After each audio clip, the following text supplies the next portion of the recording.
Ya, saya beberapa kali mendengarkan pidato beliau. Bahkan tadi ketika saya dengar pidato saya tunggui. Begitu dia katakan pidatonya yang berapi-api, langsung saya berdiri. Ini yang saya tunggu. Wow. Ini sudah yang saya tunggu ini. Satu, saya berharap Bapak Prabowo dari pidatonya tadi, Mbak Sarah tadi katakan bahwa beliau itu apa yang diucapkan itu yang dilakukan. Saya berharap ya Allah, mudah-mudahan pemimpin inilah yang memulai tidak ada lagi politik pencitraan. Politik pencitraan ini dalam ilmu politik, saya belajar tentang komunikasi politik pada saat S3. Politik pencitraan itu wajar dalam dunia politik, tapi bagi orang beragama pencitraan itu kemunafikan, dan tidak ada yang abadi dengan kemunafikan. Buktikan pemimpin yang berkata lain dengan yang bertindak lain pasti akan hina pada akhirnya. Maka saya berharap ya Allah, Prabowo ini saya berharap mudah-mudahan ini pemimpin tertinggi yang akan menghilangkan ke bawah semua pemimpin-pemimpin pencitraan. Satunya kata dengan perbuatan. Yang ketiga, ketika mendengar pidato beliau, saya teringat Rasulullah ketika hijrah dari Mekah ke Madinah karena diusir. Ya kan? Prabowo kan juga pernah hijrah. Ya. Dan hampir semua nabi itu melakukan perjalanan jauh. Rasulullah melakukan perjalanan jauh dari Mekah ke Syam yang kita kenal dengan Syria sekarang. Ibrahim alaihissalam melakukan perjalanan jauh dari Syam ke Mekah. Itu pesannya, kalau mau jadi pemimpin harus punya wawasan yang luas. Tidak boleh menjadi katak dalam tempurung. Harus baca perkembangan dunia. Dan Bapak Prabowo bisa dilihat pergaulan internasionalnya dengan pandainya berbahasa dengan beberapa bahasa. Nah, ketika saya dengar pidatonya, inilah yang Nabi katakan ketika beliau hijrah ke Madinah. Satu, utlubul ilma, tuntut ilmu pengetahuan. Yang kedua kata Nabi pada saat itu, ahsin kalamaka, haluskan tutur katamu. Negara kita ini sudah kehilangan tutur kata yang baik. Memaki kita boleh tidak setuju, tapi jangan memaki. Coba ketika kita berjamaah, imam boleh diprotes.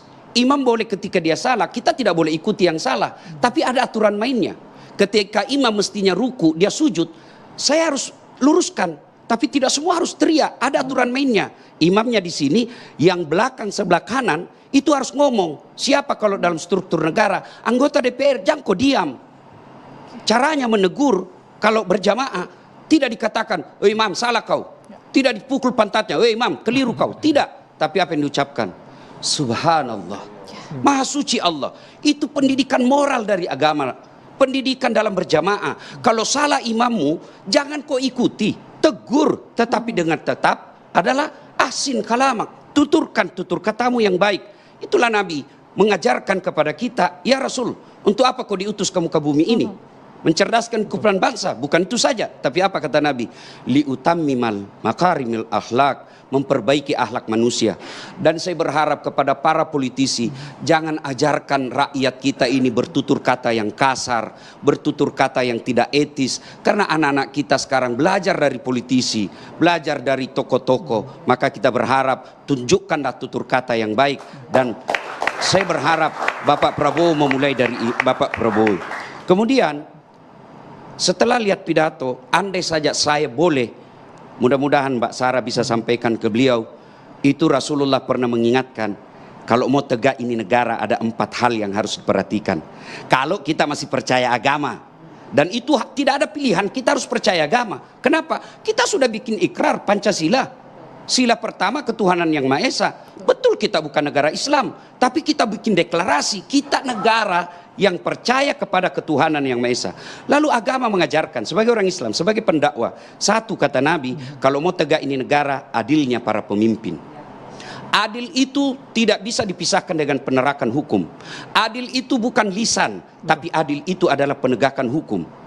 Negara akan kacau balau kalau hukum kita permainkan. Kenapa ada ribut-ribut di akhir kekuasaan rezim sekarang?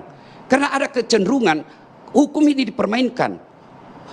Saya belajar lihat negara Amerika, pergantian pemimpinnya, tapi apa yang tidak pernah berubah? Mereka menghargai hukumnya. Agama itu hukum. Tidak ada gunanya ada negara kalau tidak ada hukum yang ditegakkan.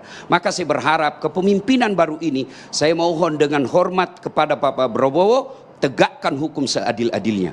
Insya Allah kalau hukum ditegakkan seadil-adilnya, maka rakyat pasti mendukung sepenuh dan tidak perlu kampanye 2 periode. Akan 2 periode otomatis kalau dia bermimpin dengan adil.